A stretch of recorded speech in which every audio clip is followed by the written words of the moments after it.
राधे कृष्ण दोस्तों, वैष्णवी वृंदावन चैनल में आपका स्वागत है। आइए सुनते हैं 13 फरवरी 2026 विजया एकादशी व्रत कथा। जया एकादशी की व्रत कथा सुनने के बाद अर्जुन ने भगवान श्री कृष्ण से कहा, हे पुंडरीकाक्ष, फाल्गुन माह के कृष्ण पक्ष की एकादशी का क्या नाम है तथा उसके व्रत का क्या विधान है? कृपया करके मुझे इसके संबंध में विस्तार पूर्वक बताइए। श्री कृष्ण भगवान ने कहा, हे अर्जुन, फाल्गुन माह के कृष्ण पक्ष की एकादशी का नाम विजया है। इसके व्रत के प्रभाव से मनुष्य को विजय श्री मिलती है। विजया एकादशी की व्रत कथा सुनने से व पढ़ने से इसको पापों का अंत हो जाता है। एक बार देव ऋषि नारद जी ने जगत पिता ब्रह्मा जी से कहा, हे ब्रह्मा जी, आप मुझे फाल्गुन माह के कृष्ण पक्ष की विजया एकादशी का व्रत तथा उसकी विधि बताने की कृपा करें। नारद जी की बात सुनकर ब्रह्मा जी ने कहा, हे पुत्र, विजया एकादशी का व्रत पूर्व के पाप तथा वर्तमान के पापों को नष्ट करने वाला है। इस एकादशी का विधान मैंने आज तक किसी से नहीं कहा, परंतु तुम्हें बताता हूँ। यह व्रत करने वाले सभी मनुष्यों को विजया एकादशी प्रदान होती है। अब श्रद्धा पूर्वक कथा सुनो। श्री राम को जब 14 वर्ष का वनवास मिला, तब वह भ्राता लक्ष्मण तथा माता सीता सहित पंचवटी में निवास करने लगे। उस समय महापापी रावण ने माता सीता का हरण कर लिया। इस दुखद घटना से श्री राम जी तथा लक्ष्मण जी अत्यंत दुखी हुए और सीता जी की खोज में वन वन भटकने लगे।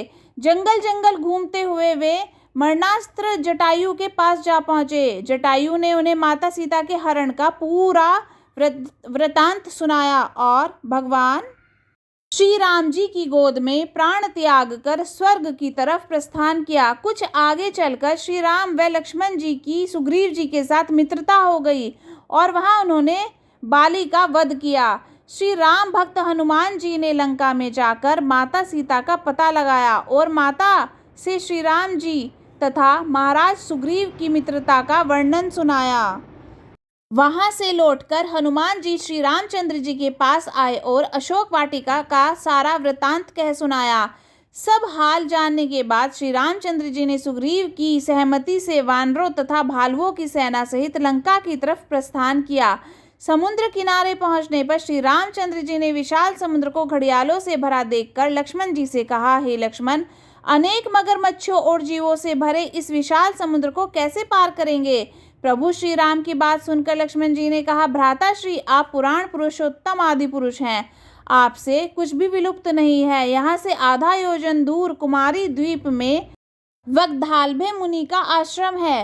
वे अनेक नाम के ब्राह्मणों के ज्ञाता हैं। वे ही आपकी विजय के उपाय बता सकते हैं। अपने छोटे भाई लक्ष्मण जी के वचनों को सुन श्री राम जी वग्धालभे ऋषि के आश्रम में गए और उन्हें प्रणाम कर एक और बैठ गए। अपने आश्रम में श्री राम को आया देख महर्षि वग्धालभे ने पूछा, हे श्री राम, आपने किस प्रयोजन से मेरी कुटिया को पवित्र किया है? कृपया कर अपना प्रयोजन कहें प्रभु।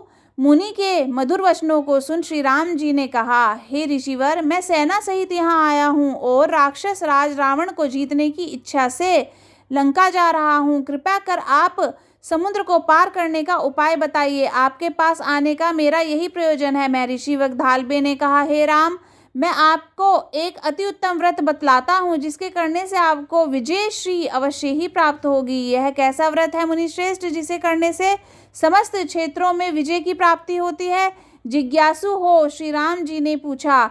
इस पर महर्षि वग्धालभे ने कहा, हे श्री राम, फाल्गुन माह के कृष्ण पक्ष की विजया एकादशी का उपवास करने से आप अवश्य ही समुद्र को पार कर लेंगे और युद्ध में भी आपकी विजय होगी। हे मर्यादा पुरुषोत्तम, इस व्रत के लिए दशमी के दिन स्वर्ण, चांदी, तांबे या मिट्टी का एक कलश बनाए। उस कलश को जल से भरकर तथा उस पर पंच पल्लव रखकर उसे वेदिका पर स्थापित करें। उस कलश के नीचे सतनजा अर्थात मिले हुए 7 अनाज और ऊपर जौ रखे। उस पर विष्णु की स्वर्ण प्रतिमा स्थापित करें। एकादशी के दिन स्नान आदि से निवृत्त होकर धूप, दीप, नैवेद्य, नारियल आदि से भगवान श्री हरि का पूजन करें। वह सारा दिन भक्ति पूर्वक कलश के सामने व्यतीत करें और रात को भी उसी तरह बैठे रहकर जागरण करें। द्वादशी के दिन नदी या तालाब में स्नान करके निवृत्त होकर उस कलश को ब्राह्मण को दे दें। हे दशरथ नंद, यदि आप इस व्रत को सेनापतियों के साथ करेंगे तो अवश्य ही विजयश्री आपका वरण करेगी। मुनि के वचन सुनकर तब श्री रामचंद्र जी ने विधि पूर्वक विजया एकादशी का व्रत किया और इसके प्रभाव से राक्षसों के ऊपर विजय प्राप्त की। हे अर्जुन, जो मनुष्य इस व्रत को विधि विधान के साथ पूरा करेगा उसकी दोनों लोकों में विजय होगी। श्री ब्रह्मा जी ने नारद जी से कहा था, जो इस व्रत को सुनेगा या पढ़ेगा उसे वाजपेयी यज्ञ के बराबर फल की प्राप्ति होती है। बोलो श्री राधा कृष्ण जी की जय, लक्ष्मी नारायण जी की जय। कमेंट बॉक्स में राधे राधे जरूर लिखें।